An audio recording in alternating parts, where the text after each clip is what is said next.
Alright, we're back. We're back. Chipmunk time.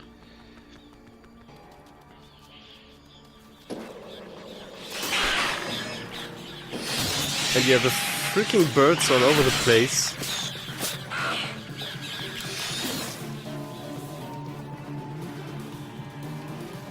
So Almost sounds like a pop tune when sped up. Yeah. It's just some Korean girls dancing. Oh, and there's the collectible I was looking for, like approximately 10 minutes. No, not 10 minutes, but probably 5. So when you actually play this game, the birds are very annoying? Yes, because they can kill you, you know? Oh, okay, so you have to take care of them. Yeah, I mean the sound effect is extremely annoying, but you can just put the volume down.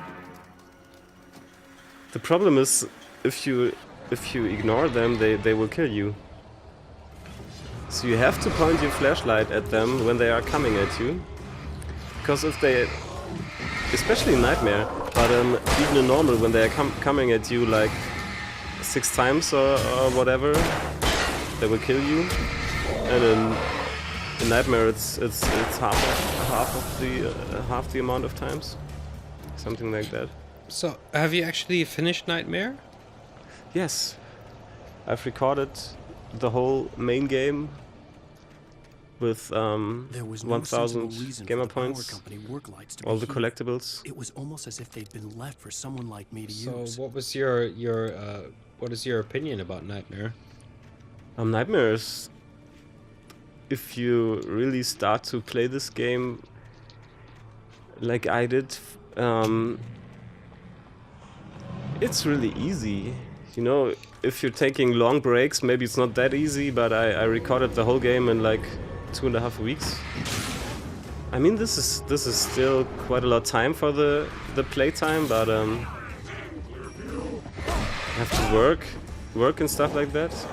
But yeah, I don't know if this is the achievement for killing more than 4 people with the flashbang or something like that, or if it's kill a certain amount of people with flashbangs. But whatever, it's a flashbang achievement. What I want to say is Nightmare is quite easy if you get used to the gameplay. Okay. You really can skip almost all of the enemies. So you just ran through Nightmare, more or less? Yes, essentially, you run through Nightmare. And this is shoot down 5 camp pyramids and you get the Carney achievement. There are 12 in this game, and the only achievement you get is after shooting 5 of them. But of course I got all of them. Of course. Yeah. I mean, it was a full collectibles run, planned as a full collectibles run from start on. So I didn't plan to do all the achievements, but it just came naturally. Yeah, I mean, if you take the effort to do this whole thing, you probably go 100%, right? Yeah, I mean, would be a shame if you did otherwise. The bulldozer's engine roared to life. Mud and rocks flew as it fought for traction. It crashed the concrete wall and landed heavily in the yard. If it were an animal, it would have shaken its head after the impact, fixed its eyes on me, and charged. Of course, it had no head, nor eyes. Shadows crawled on its form, twisting it into a monster. Then, it came for me. so has this already happened, or is it's probably going to happen, right? It's going to happen. And this is, by the way, to clear things up, the only game I've really did all the achievements yet in my Xbox career. Okay. So I'm normally not the guy, but I think for the Let's Play it has a purpose, you know? Yeah. And it was really fun.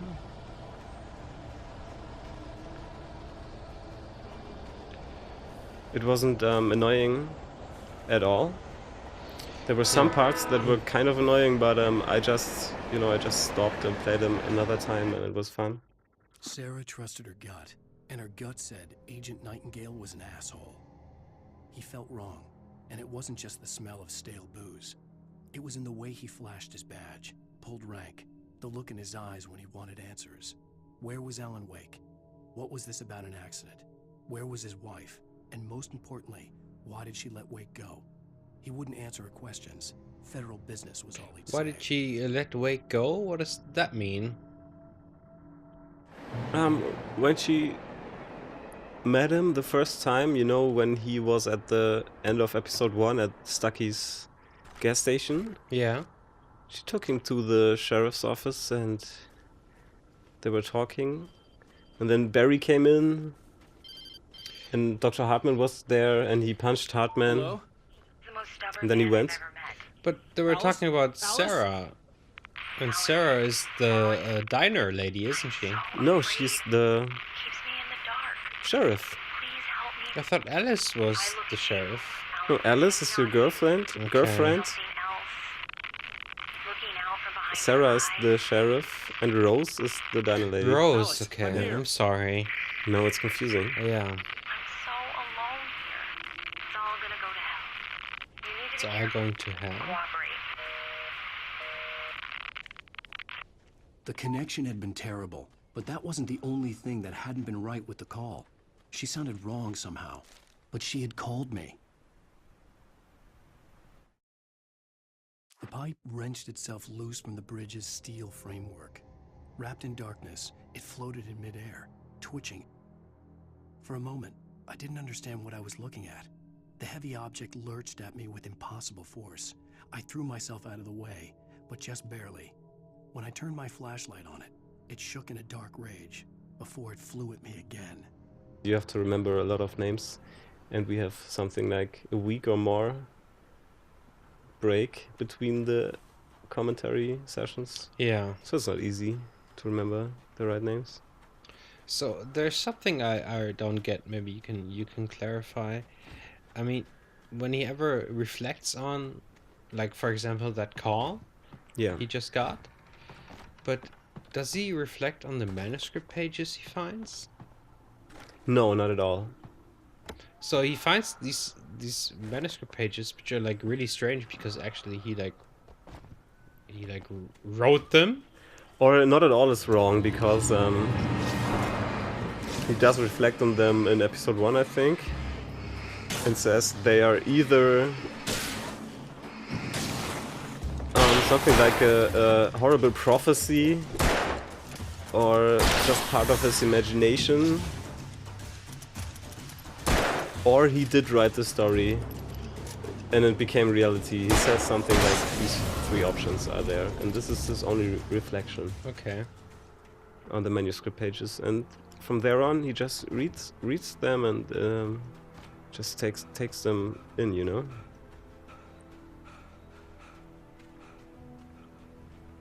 I could see a railway bridge up ahead and a warehouse of some sort on the opposite shore. I hoped I could Because find a car from there. we had this flashback scene in episode 2, Yeah. and he found a manuscript page. So how does that make sense? He's like in the past and he finds a manuscript page. Oh yeah, I wanted to say something about these, because the manuscript pages we found in the flashback scene in New York, you were talking about this, right? Uh-huh. These are actual pages of his book, The Sudden Stop, which is already published. The last of his Alex Casey, criminal, Darkness that was criminal pursuing me whatever. grew stronger. Alex Casey, the renegade investigator, or I don't know, whatever he is. Yeah. Storybooks. And we were talking about this strange voice. Yeah. It was very different. Yeah.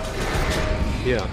And I read on the internet that the voice actor who was voicing these pages was let me look it up. Hoped I could Was find a car James from there. McCaffrey, That sounds familiar. and he's a different voice actor, and he is the voice actor of Max Payne in Max Payne 1 and 2. And he's reading these pages, and they are totally unrelated to the story, or not, maybe not totally, but you know, these are pages from a book he has already published. Yeah. Yeah. And it's funny because the voice actor of Max Payne comes into the studio, you know, to read 2 pages. The darkness Yeah. that was pursuing me was growing stronger. So, Everything in its path. have you ever written something yourself?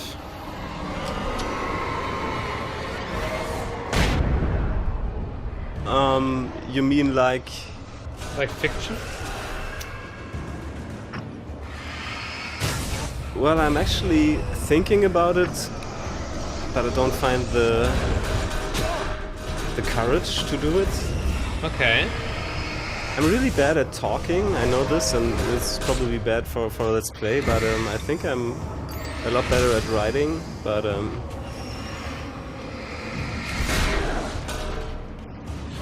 no, I didn't actually write anything yet. I mean, I've written song lyrics, but this is even harder than writing fiction because you have to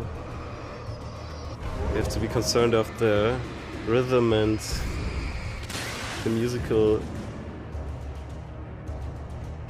aspect, and it all has to fit together. Yeah. Yeah, but the point I was trying to make is that if you write something yourself and you read it through again, and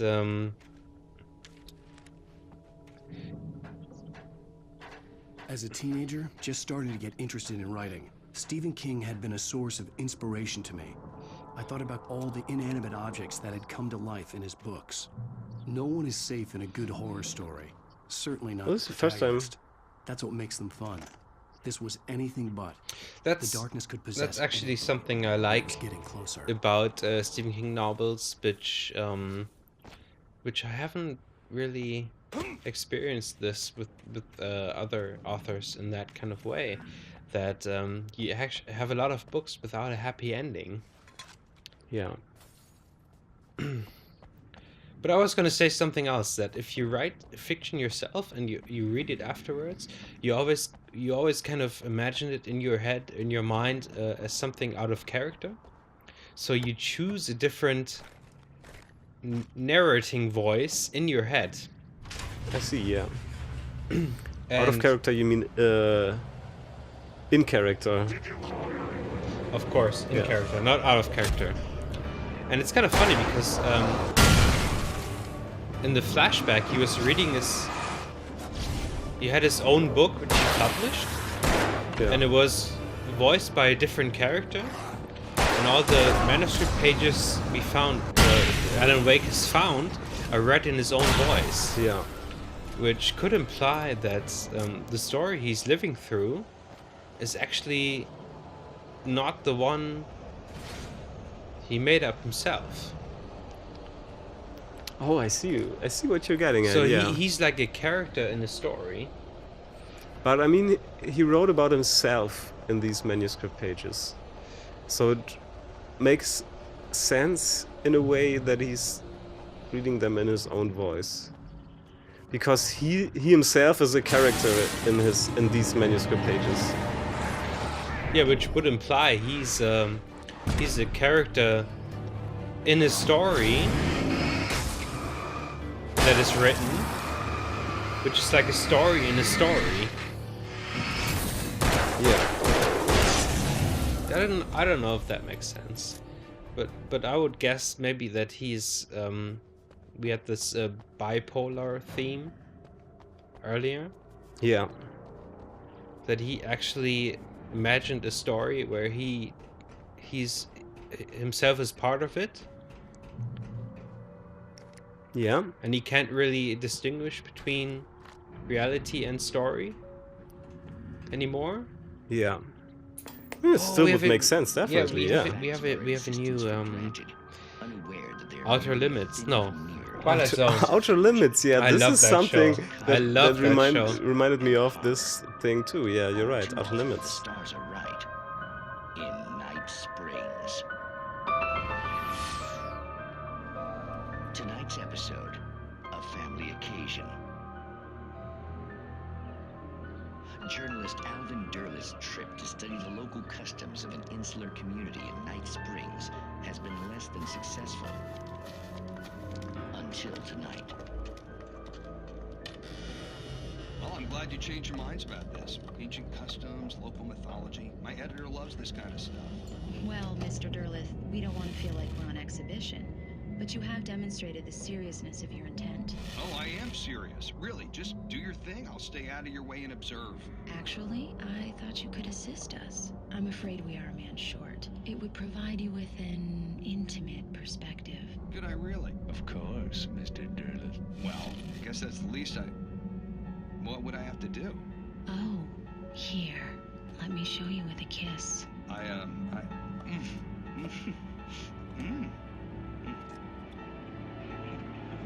What did you add?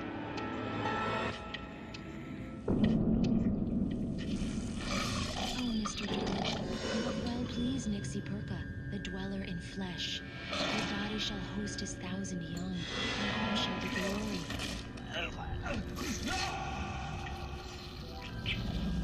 Shh, darling, be calm. Shh. Alvin Derleth learned a harsh lesson. If you go looking for mythology, it may come looking for you. And such quests always bear fruit. Night Springs. I was looking up some things about this episode because it reminded me so much of Lovecraft. It does, yeah. Yeah, Lovecraftian mythology. Just the name with the TH in the ending is... Yeah, Yeah. okay, go on. And Nixie Perka, whatever the dweller in flesh is called, has some meaning in Finnish, but it's totally unrelated actually. I slammed the door shut right in his smug face. He pleaded for me to open the door. True to form, the asshole actually thought I would obey. I had no sympathy left, no guilt either, not for him. I took a moment to savor the scream. I bet I had a smile on my face. It was all that I had time for. The dark presence was inside the lodge with me. But there's another page. The darkness surged towards me, sucking everything loose from the ground into its depths, tugging at my clothes. I saw the flare the kidnapper had dropped and threw myself towards it just as I felt my feet leave the ground.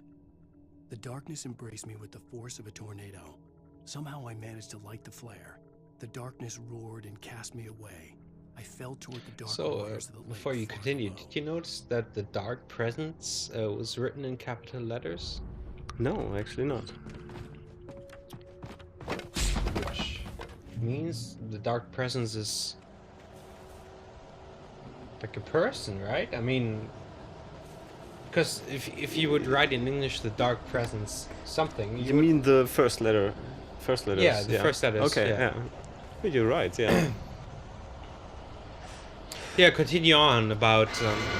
Oh, this is the part of the management. Yeah, exactly.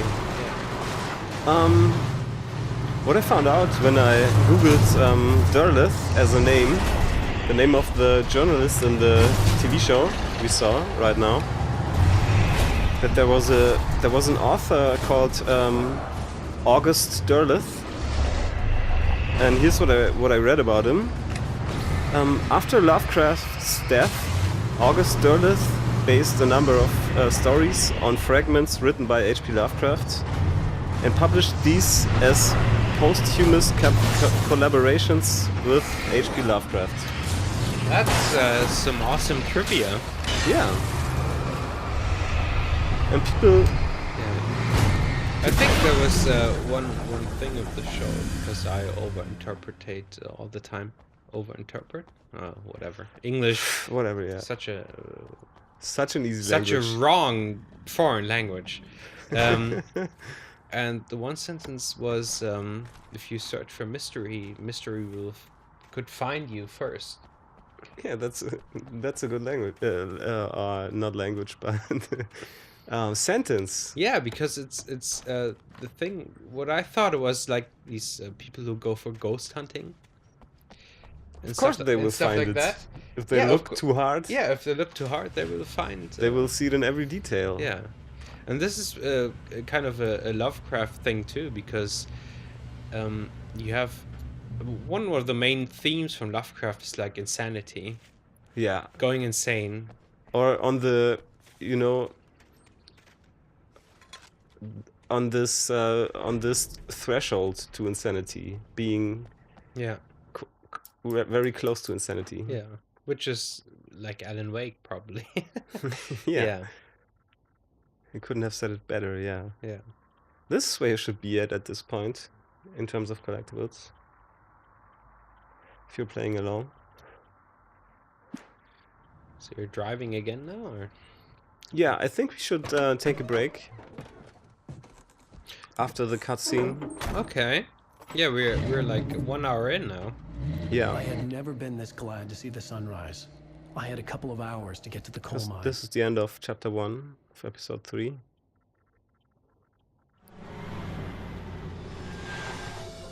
So I guess The coal mine wasn't far now. we'll see you soon. Yeah. Very soon.